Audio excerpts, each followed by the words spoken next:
Hello there. Welcome to another edition of Business Bible Study. My name is Nval Wright, and the goal of Business Bible Study is for us to go through the Bible from start to finish and look at its messages and its teachings from a business perspective. If this is your first time here, we are using the Maxwell Leadership Bible, the NIV, New International Version, as we go through this text. And the goal of this is to go through book by book, chapter by chapter, and talk about what insights it gives us to be better leaders, better servants, better business owners, better entrepreneurs. So, welcome if this is your first time.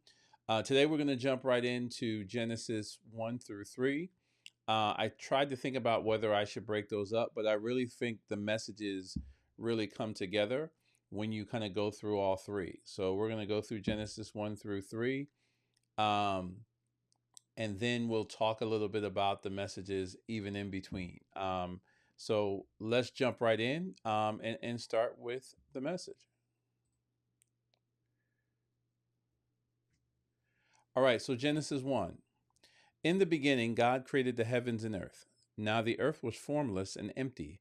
Darkness was over the surface of the deep, and the Spirit of God was hovering over the waters. And God said, "Let there be light," and there was light. God saw that the light was good, and he separated the light from the darkness. God called the light day, and the darkness he called night.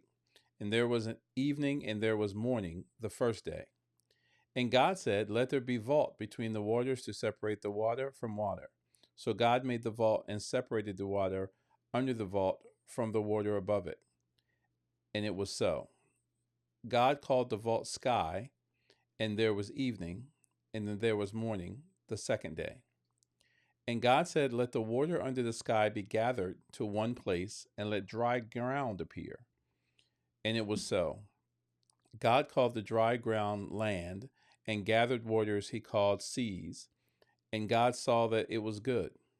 And then God said, "Let the land produce vegetation, seed-bearing plants, and trees on the land that bear fruit with seed in it, according to its various kinds." And it was so. The land produced vegetation, plants bearing seed according to their kinds, and trees bearing fruit with seed in it according to their kinds. And God saw that it was good. And there was evening, and there was morning the third day.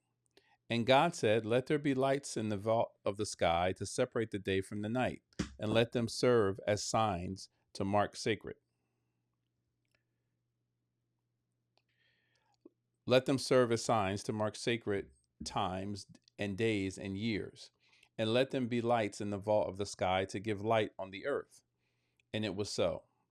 God made two great lights, the greater light to govern the day, and the lesser light to govern the night. He also made the stars. God set them in the vault of the sky to give light of the earth, to govern the day and the night, and to separate light from darkness. And God saw that it was good. And there was evening, and there was morning, the fourth day. And God said, "Let there be water, teem with living creatures, and let birds fly above the earth, across the vault of the sky." So God created the great creatures of the sea, and every living thing with which the water teems, and that moves back about in it, according to their kinds, and every winged bird according to its kind. And God saw that it was good. God blessed them and said, "Be fruitful and increase in number, and fill the water in the seas, and let the birds increase on the earth." And there was evening, and there was morning, the fifth day. And God said, "Let the land produce living creatures according to their kinds, the livestock, the creatures that move along the ground, and the wild animals, each according to its kind." And it was so. God made the wild animals according to their kinds, the livestock according to their kinds, and all the creatures that move along the ground according to their kinds. And God saw that it was good. Then God said, "Let us make mankind in our image, in our likeness, so that they may rule over the fish in the sea and the birds in the sky, over the livestock and all the wild animals, over all the creatures that move along the ground." So God created mankind in his own image. In the image of God he created them. Male and female he created them. God blessed them and said to them, "Be fruitful and increase in number. Fill the earth and subdue it. Rule over the fish in the sea and the birds in the sky, and over every living creature that moves on the ground. Then God said, I will give you every seed-bearing plant on the face of the whole earth, and every tree that has fruit with seed in it. They will be yours for food. And to all the beasts of the earth, and all the birds in the sky, and all the creatures that move along the ground, and everything that has breath of life in it, I give every green plant for food. And it was so. God saw that he had made, and it was good. And there was evening, and there was morning, the sixth day. So a couple things jump out to me on that. One is, you know, there was an order and sequence, right? There was a foundational piece, there was the foundational environment, then there was the resources to leverage that financial environment, and then there were the people to govern that financial environment. So when I think about it in terms of business, how many times when you look back at a business that was really successful, it did those things. It laid the foundation, it created an environment for success. It looked at what resources would needed to be available to make that environment be the most productive. And then lastly, it created a system where there would be some governing over those resources to maximize them. And the other thing, if you think about it, that every time God created something, he said, be fruitful and increase in number. So he never meant for that level to be the final level. He really just meant it for it to be the foundation. And if you think about businesses, and if you think about the idea of creating a business of any type, whether it be a for-profit, a nonprofit, a ministry, is never meant to be at the exact same level when it starts. It's meant to be created, and it's meant to increase in number and grow. So you may hear the word scale in business. So if you're not building something to scale, you're not building it in God's mindset and what he means about growth and abundance. So if you're building something that's stagnant and hasn't changed, you need to look at what are the three areas of that core foundation that you haven't put in place to make it be successful. You know, did you create a good environment for you to be successful? Did you look at the resources around that you need to be successful? And then most importantly, did you create a structure where you can govern it and leverage those resources to grow? A lot of people jump in and say, I want to jump in and create a business and make money. But they didn't do the research. They didn't look at what customers they had. They didn't look at the environment they're in. Is there an environment for you to even be successful, right? Like, you know, I can't sell ice in Alaska because ice is in abundance. So that's not the right environment for me to start that business. But it sounds silly when I say it. But the reality is many of you look in situations and don't even understand that you have created something in the wrong environment. You never created an environment for success because you never took the time. Because in this day and age, when you see things on the internet and you think that, hey, I can just create something, you think you just jump in and make it happen. The second flaw there from a foundational perspective is that you look at, you don't adequately look at the resources that you have around you to see if you can outline them to leverage that environment, right? Like, you know, do you have the right access, whether it be to materials, to ideas, to customers, right? You've never done that look, and then you look around and you're surprised why you haven't grown. Have you even taken the time to understand the resources you have? Have you looked at understand the needs of those resources and how you can manage them? And then the last piece is, you know, creating things to rule over. Like, I think people use that word rule and they think it just means to tell what to do. No, it really means to manage. It means to maximize the opportunity of the resources that are in front of you. The other thing that I thought was really interesting to me as I read it is when he talked about, you know, creating food that has seed in it, creating the plants for the livestock. Never did he mention in this case of us using the livestock to eat from. And that's just something maybe, you know, maybe I missed it. I mean, this is, again, I'm reading it like as I'm reading it with you, but it was interesting that at that phase, right, it was all about creating those resources that would inherently create other resources that would allow us to live in abundance. There's no thought of taking away from something to increase our size, right? So I thought that was really important to jump into. So let's jump right in and keep going with Genesis 2. Genesis 2. Thus the heavens and the earth were completed in their vast array. By the seventh day, God had finished the work he had been doing. So on the seventh day, he rested from all his work. Then God blessed the seventh day and made it holy, because on it he rested from all the work of creating that he had done. Adam and Eve. This is the account of the heavens and the earth when they were created, when the Lord God made the earth and the heavens. Now, no shrub had yet appeared on the earth, and no plant had yet sprung up from the Lord God, had not seen rain on the earth, and there was no one to work the ground. But streams came up from the earth, watered the whole surface of the ground. Then the Lord God formed a man from the dust of the earth and ground. Let me resize this for you guys.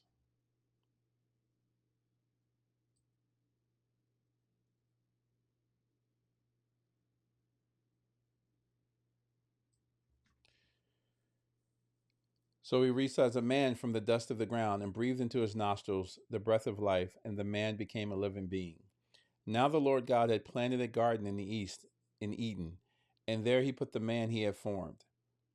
The Lord God had made all kinds of trees grow out of the ground, trees that were pleasing to the eye and good for the food. In the middle of the garden were the tree of life and the tree of knowledge of good and evil. A river watering the garden flowed from Eden. From there it was separated into four headwaters. The name of the first was Pison. You're going to hear me get a lot of these words wrong. Just roll with me. It winds through the entire land of Havilah, where there was gold.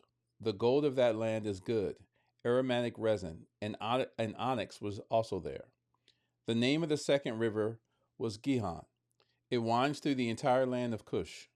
The name of the third river is the Tigris. It runs along the east side of Asher, and the fourth river is the Euphrates.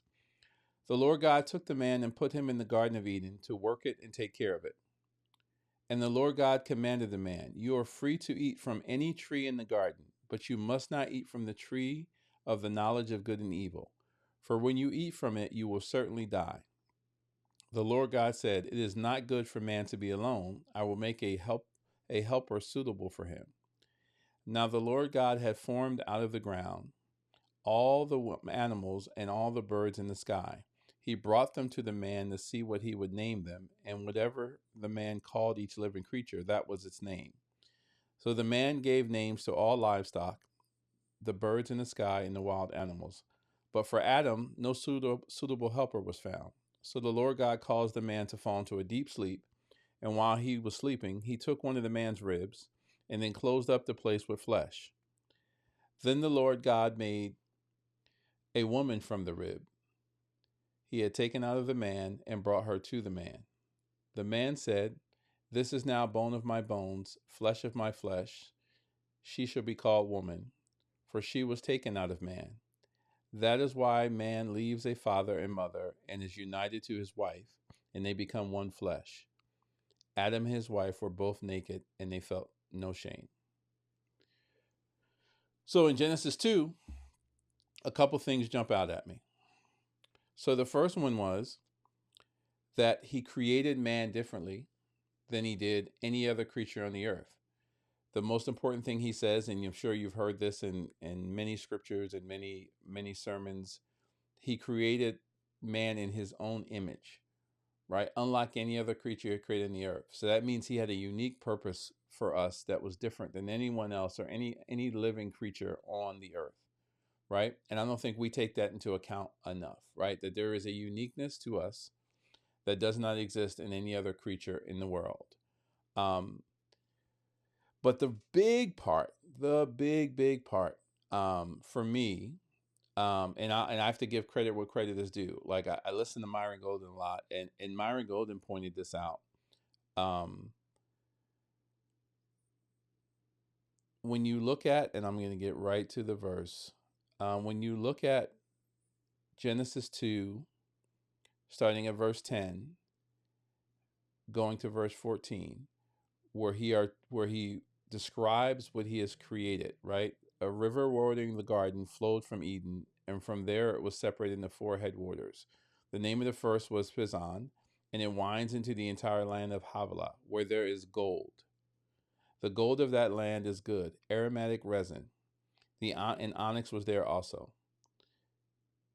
Verse 12, Genesis 2, verse 12.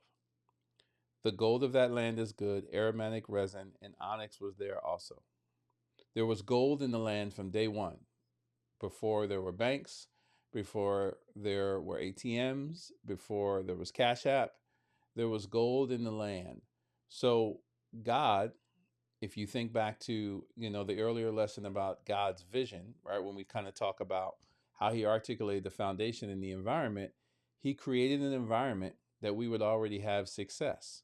He created an environment where we had the resources we needed, not just physical resources to replenish our bodies, but mineral resources in the plan for the future in scale.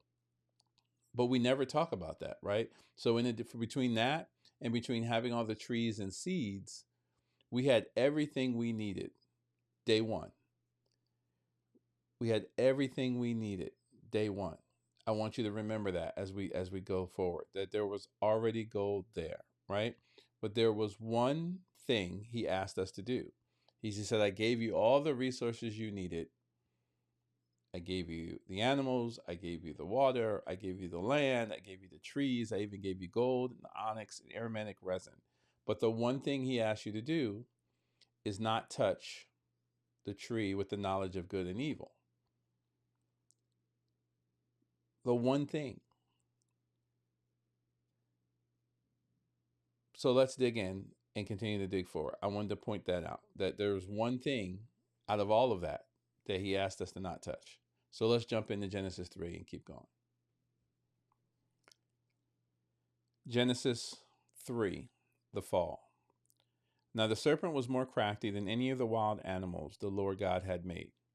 He said to the woman, did God really say you must not eat from any tree in the garden? The woman said to the serpent, we may eat fruit from the trees in the garden, but God did say, you must not eat fruit from the tree that is in the middle of the garden, and you must not touch it, or you will die. You will not certainly die, the serpent said to the woman, for God knows that when you eat from it, your eyes will be open, and you will be like God, knowing good and evil. When the woman saw that the fruit of the tree was good for food and pleasing to the eye, and also desirable for gaining wisdom, she took some and ate it. She also gave some to her husband, who was with her, and he ate it. Then the eyes of both of them were opened,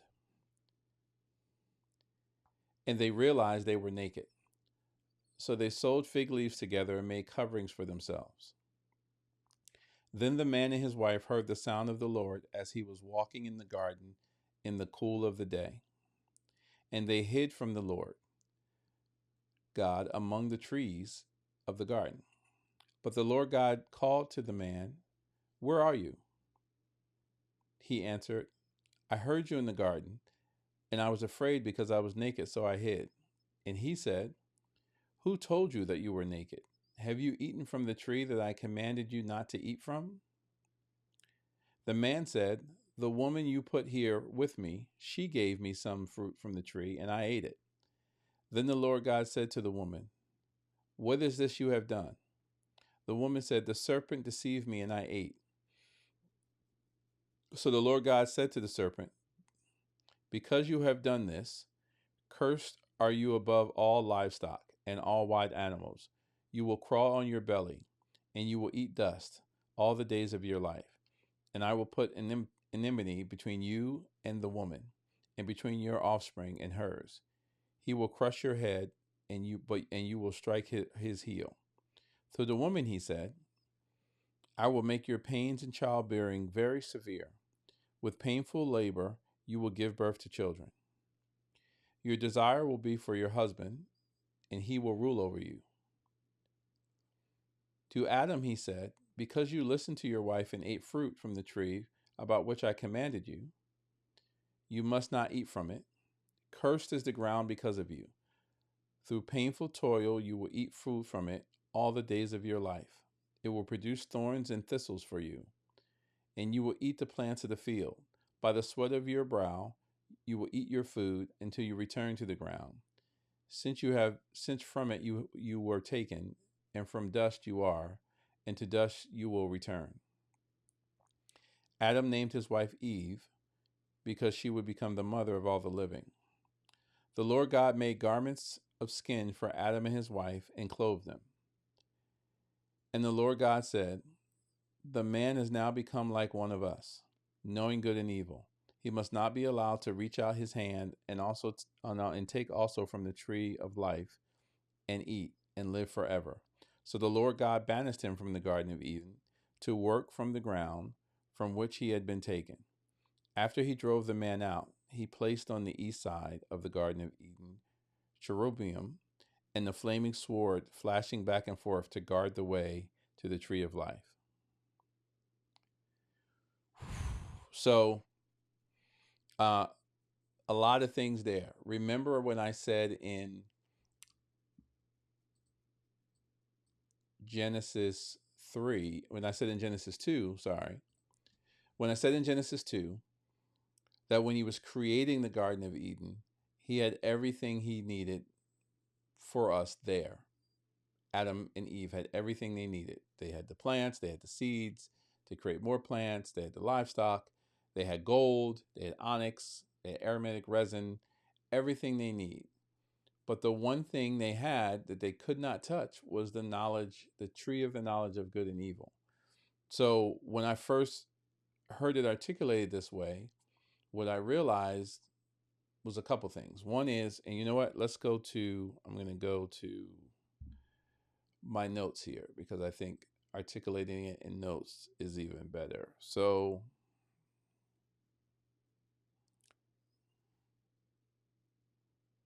let me do this. There we go.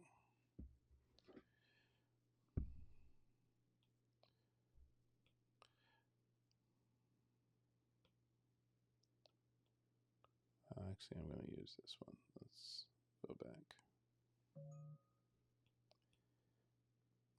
I think I think Genesis by itself could teach us so many things. We could live in Genesis for like a month and still not get everything out of it. But let's think about it. The first thing is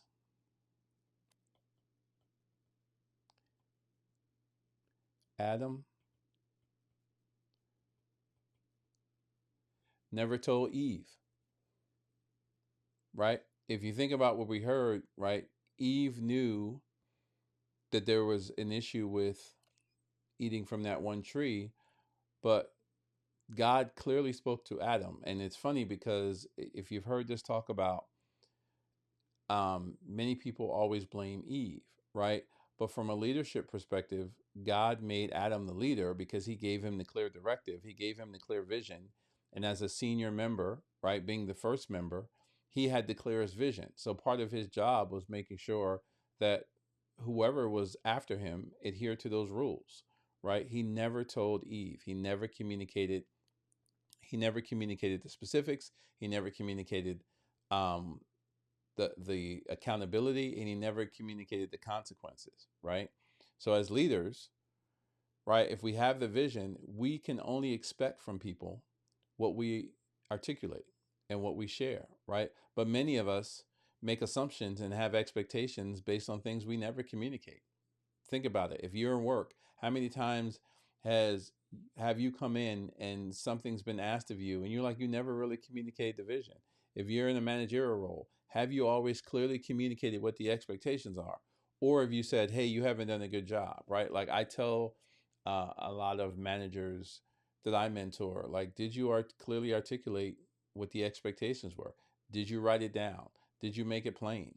Right? Because many people don't do that. But then when people come back and don't meet your expectations, you come at them as if you ever communicated those expectations in the first place. If you look at where you're failing now, if you have a team, if you have a partner, a business partner, marriage partner, look, shoot, I know there's been many times I know that I haven't communicated the things that I need to communicate. And I had an expectation in the back of my mind that they already knew, right? But at the end of the day, that will be one of the core areas of failing when you don't clearly communicate expectations, because we can only operate on the expectations that we are made aware of, and more importantly, be only held accountable on the things that we're communicated to. So that's number one, right? So Adam never told Eve. The second one was, and again, Margot told me this, which kind of, in one of his videos. So it helped me articulate it, is that they had everything they needed, but for some reason, they focused on the one thing they couldn't have. I'm going to let that sit for a second. You got everything you need around you, right? You got the support system, you got the core resources. You just got to bring it all together to achieve success. But they focused on the one thing that they didn't have. So really, this was, let me go back here. This was the creation of lack, poverty mindset, right? And let me visualize that for you, right? So here's the garden.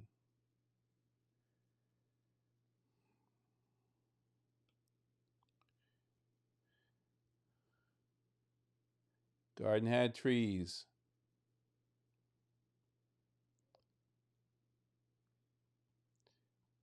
So many you couldn't even fathom, right? Garden had water.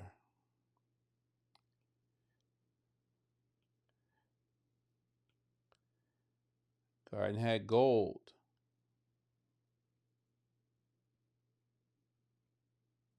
So from a resource perspective, we had everything we needed to create success.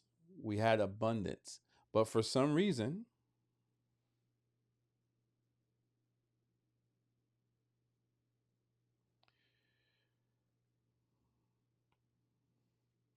they ignored all of this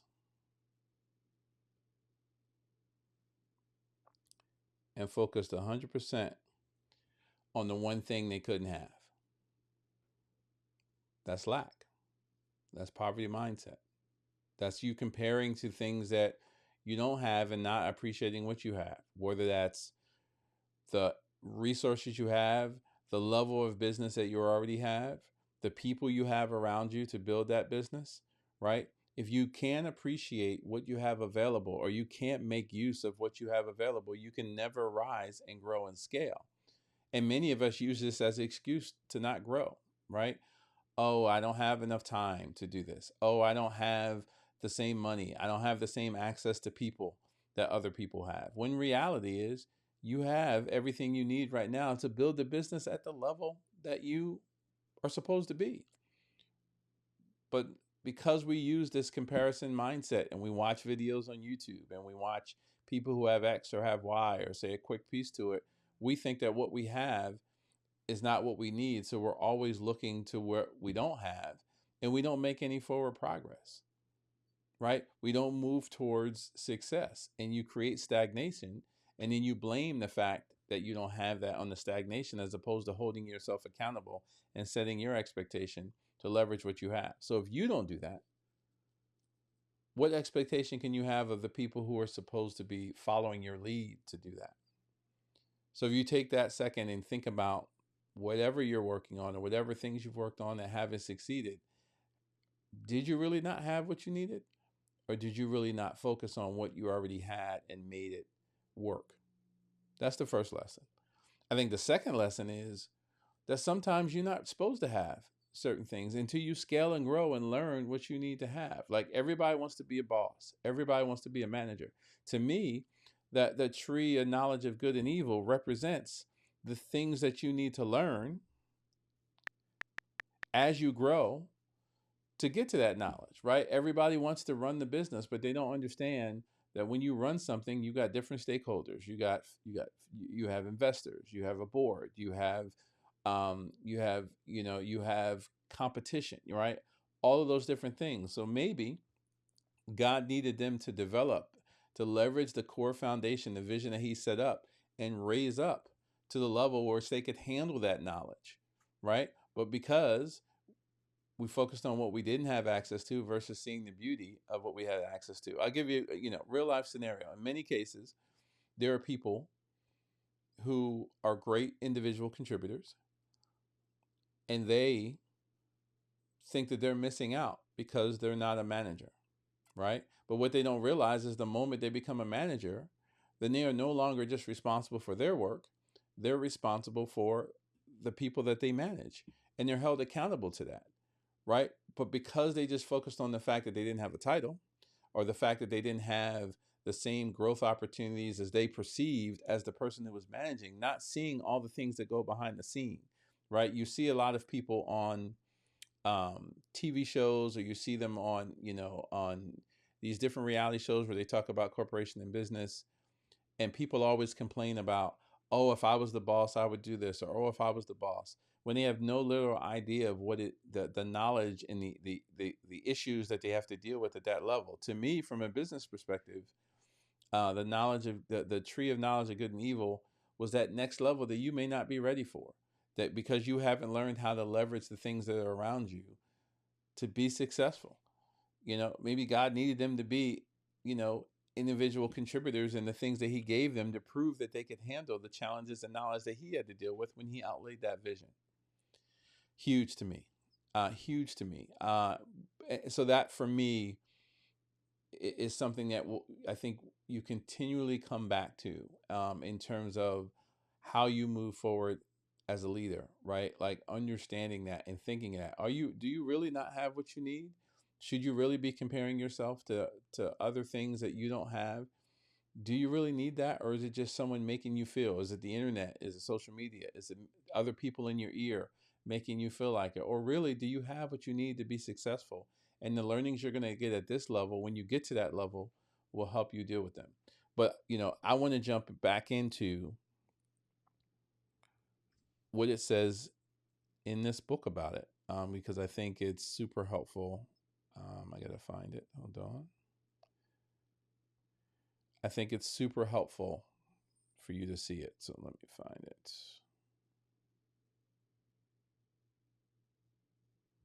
So let me jump back here.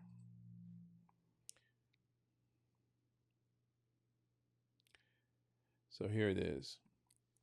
So the profile in leadership. Adam was the first leader to drop the ball, right? Genesis 3:4. Actually, there's one before this. So I actually want to jump back. Sorry. So the first thing we want to talk about is communication. How Adam failed to connect with Eve, right? In Genesis 3, we see a leader who failed in an area crucial to all leaders: communication. By failing to communicate effectively with his wife, Adam botched his role as the first spiritual leader of the human race. This is where every woman who ever watches this starts cheering, starts losing their mind because of that simple phrase. By failing to communicate effectively with his wife, Adam botched his role as the first spiritual leader of the human race. There you have it. The end of any argument you ever get in. You just like Adam. You just like Adam. God clearly told Adam that a certain tree was off limits. You are free to eat from any tree in the garden. God told him, but you must not eat from the tree of the knowledge of good and evil, for when you eat from it, you will certainly die. At the time Adam received this command, Eve was not present, according to Genesis 2. She had not yet been created. Consequently, it was up to Adam to pass along what God had said. She had not been created. You were clearly given the edict. You got other people on your team, and you just didn't communicate what the expectations were. The failure was set before we even started, because you didn't communicate the expectations, and you didn't communicate the accountability, and you didn't communicate the consequences. Boom. So why didn't Adam clearly communicate God's intentions to Eve? Why the breakdown in the line of communication? Certainly, Eve did not completely understand what would happen if she ate the forbidden fruit. Consider her modal response to the serpent. God did say, you must not eat from the fruit from the tree that is in the middle of the garden, and you must not touch it or you will die.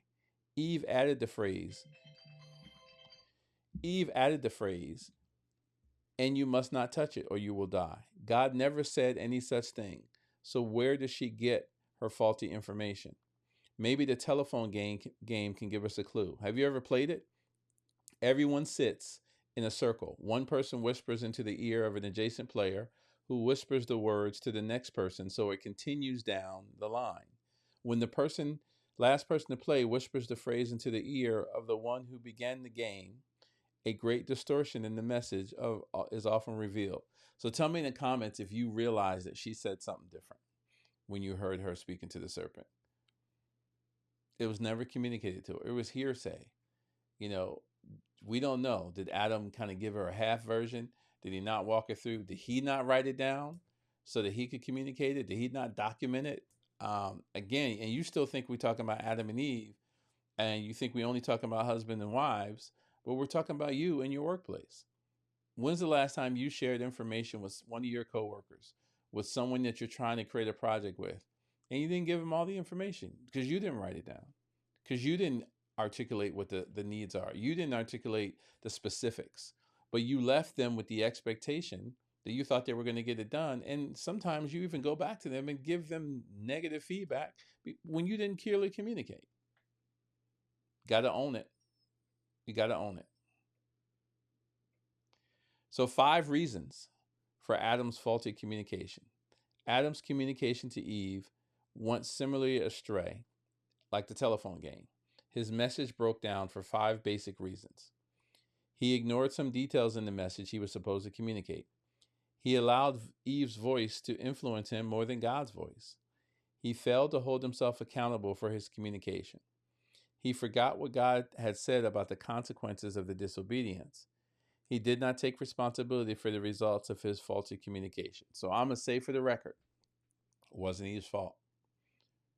I'm going to say for the record, it's not your team member's fault if you didn't clearly communicate what they needed to do. If they came back to you and said, hey, here are the options, I went down this path, and you didn't course correct them, again, if you're a leader, it's on you. It's not just on them. I've seen too many times where people who are doing the work get blamed because the people who communicated the work were never clearly articulated. When Eve came to him with the apple, he could have said, no, that's not what we're going to do. Who knows? God would have said, hey, you led this, and God knows all, so he may have known that you didn't accurately communicate, so he may have given her grace. But when the person he clearly communicated the vision to failed, he had no choice but to hold them accountable. Same thing. If I give you a direction and you don't follow it to the degree, and you're leading other people, I'm not holding them as accountable as I'm holding you, because you're the one I told it to. And as organizations grow, those hierarchies become more important for that communication to go down. He didn't hold himself accountable, right? He didn't stop the process. And it says he forgot what God had said. Sometimes I don't think we forget.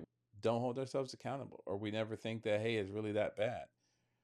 These are the things that leaders need to be. So if you want to be a leader, to me, this is core, right? From a communication perspective, you have to hold yourself accountable for clearly communicating the vision to everyone who is connected to you. And when I say everyone, I'm not just talking to people who work for you. I'm talking about clearly communicating the vision to your customers, the people that you want to exchange their time, their resources, their money with you, right? Because if your expectation that they're supposed to get value from you, and you don't clearly communicate the value, then you've scammed them, right? Because you've communicated something, they go in based on one expectation, and then you don't deliver it. How many times have you seen people do that? You buy a product that is not how it's advertised, right? It's rampant in our world today. So if you walk away from this, what kind of one core thing is thinking about, how do you communicate effectively to all your core stakeholders? How do you communicate vision? How do you communicate task? How do you communicate consequences and accountability? And then how do you own that communication? So let's learn from Adam's mistake. You may be a good speaker, but are you a good communicator? Do you pay close attention to what God tells you? Do you give appropriate attention to detail? When you lead, do you make sure your audience gets the message? And do you take responsibility for what God has entrusted you? I know I still got work in these areas. So let's work on them together.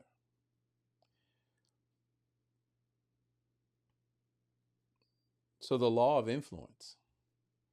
Eve, the negative influencer. Regardless of their titles, real leaders influence others. Again, people think that, oh, the only way you can influence is if you're given a title. Some of the biggest influencers are people with no title. At my place, I tell them I'm the janitor. I just clean stuff up. Because at the end of the day, it doesn't matter my title, right? I know my role. My role is to solve problems, to mitigate obstacles, to create clear paths for us to execute on our operations. It doesn't matter what you call me. That's my role.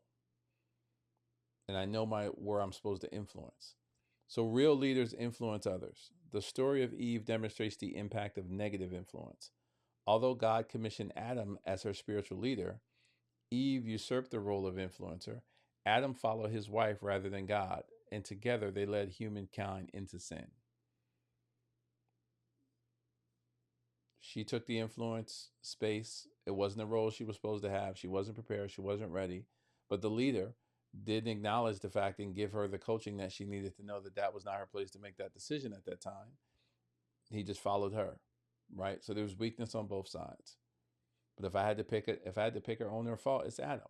It's always the leader's fault. You ever see that term, crap rolls downhill? Actually, it doesn't. It rolls up. It always rolls up. Profile on leadership. Adam was the first leader to drop the ball. At the moment he received God's mandate to rule over the earth, Adam became the first spiritual leader in human history. Initially, this meant overseeing the garden and providing direction to his family. As Adam was a good steward over his resources and relationships, unfortunately, he failed on both counts. When Eve brought the forbidden fruit to Adam, he mismanaged God's creation by eating it. Adam also mismanaged his wife by remaining passive when he should have taken a stand, thus allowing both Eve and himself to fail morally. When God confronted him with his sin, he blamed others. The woman you put here with me, she gave me some fruit from the tree and I ate it. Spiritual leadership isn't complex. It simply requires a willingness to take responsibility. Sadly, many spiritual leaders continue to duplicate Adam's mistake by shirking their responsibilities at home, in the neighborhood, on the job, and in the church. They forget that while Adam's failure started at home, in just a short time, it damaged all of his relationships, spoiled the beautiful place he lived, and ultimately devastated the entire world, and the whole mess can be traced back to one spineless refusal to lead. There you have it. There you have it. If you're not a leader at home, how can you expect to be a leader on the job? If you're not a leader in church, how can you expect to be a leader in the neighborhood? It all builds up. People want to come out and be bosses in corporate America when they can't be bosses in their home, when they don't lay vision, when they don't hold accountable, when they don't take the weight, right? There's like 20 different conversations we could have about this specific piece, but staying focused on business, it's not a light switch. If you don't focus on being a better leader around the people you care about most, then there's no way you can be a better leader to the people that come into your corporate environment. But the expectations are the same.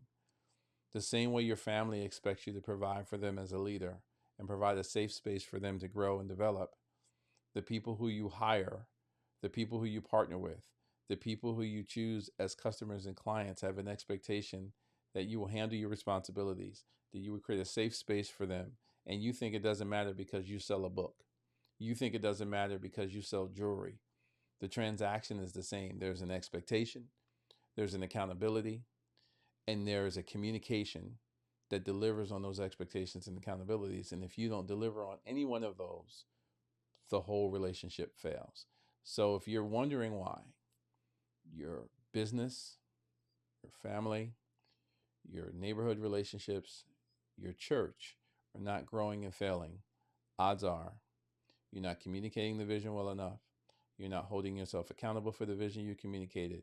You're not clearly communicating expectations to the people around you who you need to help scale and grow it. And most importantly, you're not holding yourself accountable when things go wrong. Business Bible study. I hope you got something out of this. See you when we tackle the next Genesis 4, Cain and Abel. Make sure you share this with your friends. Make sure you like the page so you can get notified. Click on one of the links below. We're going to come to you with more of this. I'm learning. You're learning. Let's grow together. Let's be better leaders together. God bless.